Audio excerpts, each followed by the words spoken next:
করবে, বান্দারে দুনিয়ার জিন্দেগিতে কোরআনের পক্ষে ছিলে না বিপক্ষে? দুনিয়ার যতদিন ছিলে কোরআনের পক্ষে ছিলে না কোরআনের বিপক্ষে? আমার ভাইরা মনে রাখবেন, এই কথাটা খুব মনোযোগ দিয়ে শুনবেন। এই দুনিয়ায় যারা কোরআনের পক্ষে থাকবে, কিয়ামতের ময়দানে এই কোরআন তার পক্ষে সাক্ষী দিয়ে আল্লাহর জান্নাতে পৌঁছা দিবে। সুবহানাল্লাহ। এই দুনিয়ায় যারা কোরআনের বিপক্ষে যাবে, কোরআনের বিরুদ্ধে ষড়যন্ত্র করবে, জমিন থেকে কোরআনকে উৎখাত করার জন্য চেষ্টা করবে, কিয়ামতের ময়দানে কোরআন তার বিপক্ষে সাক্ষী দিয়ে ওদেরকে জাহান্নামে নিয়ে যাবে। সম্মানিত ভাইরা, জামতলির ভাইরা, আমি জানতে চাই আমরা কি এই দুনিয়ায় কোরআনের পক্ষে না বিপক্ষে? যারা পক্ষে থাকবেন শুধু তারাই উত্তর দেন, সবার বলার দরকার নাই। হুজুকে বাঙালি হওয়া লাগবে না। এই যতদিন বাঁচবো কোরআনের পক্ষে থাকবো। রাজি আছি? খুব সহজেই রাজি হয়ে গেলেন, কিন্তু কাজটা বলাটা যত সহজ, কাজটা এত সহজ না। কোরআনের পক্ষে গেলে মার খাওয়া লাগতে পারে, কোরআনের পক্ষে গেলে ফাঁসির মঞ্চে যাওয়া লাগতে পারে, কোরআনের পক্ষে গেলে আপনার উপরে জেল জুলুম হবে, অত্যাচার জুলুম নির্যাতন হতে পারে। কথা বলেন ঠিক কিনা? ও মুসলমান, এটা আমার কথা নয়, এটা অতীত ইতিহাস এটাই সাক্ষী দেয়। আল্লাহ রসুলের জীবন থেকে শুরু করে সাহাবায়ে আজমাইনের জীবনের দিকে লক্ষ্য করুন।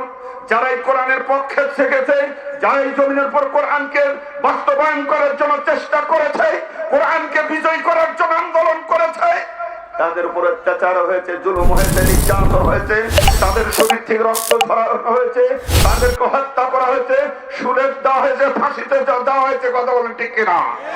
ও মুসলমান, এরপরও জানার পরে আমি জানতে চাই, এই জমিনে আমরা কোরআনের পক্ষে থাকবো। এই পথে চলতে গিয়ে যদি বিপদ হয়, মুসিবত হয়, এই পথে চলতে গিয়ে যদি শরীর থেকে রক্ত ঝরানো হয়, এই পথে চলতে গিয়ে যদি ফাঁসির মঞ্চে যেতে হয়, জীবন দিতে রাজি আছি। তারপরে আল্লাহর কোরআনের পথ ছাড়বো না, এই কোরআনের পথে থাকবো।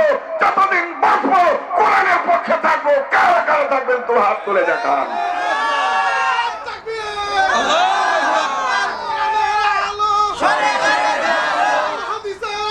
আলহামদুলিল্লাহ, আলহামদুলিল্লাহ। আল্লাহ তুমি কবুল করে নাও। আমিন, আমিন, আমিন। আল্লাহ, খুশি হয়ে গেলাম। আমার জামতলার ভাইরা কোরআনের পক্ষে সাক্ষী দিয়েছেন, কোরআনের পক্ষে থাকতে চেয়েছেন।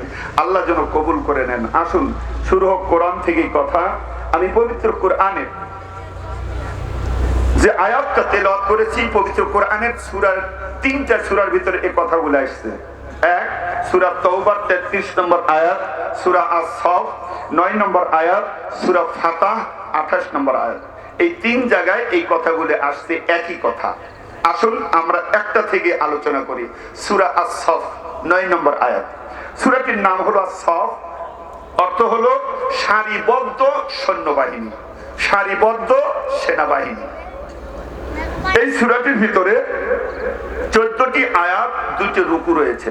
সূরাটি নাজিল হয়েছে মদিনায়। প্রিয় ভাই আমার, আসুন আমরা একটু সবাই মিলে আয়াতটা তেলাওয়াত করি। সবাই বলবেন আমার সঙ্গে সঙ্গে, সবাই। যার মুখস্থ আছে সেও বলবেন, যার মুখস্থ নাই বলার জন্য চেষ্টা করবেন। পারেন না তা আমার সাথে গুনগুন গুনগুন করে আওয়াজ করেন।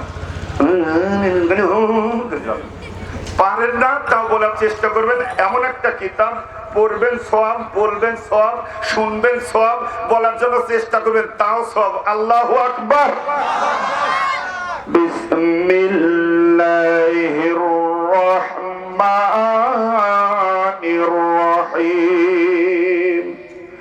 ওয়াল্লাযী আরসালা রাসূলাহু বিল হুদা ودين الحق ليظهره على الدين كله ولو كره المشركون।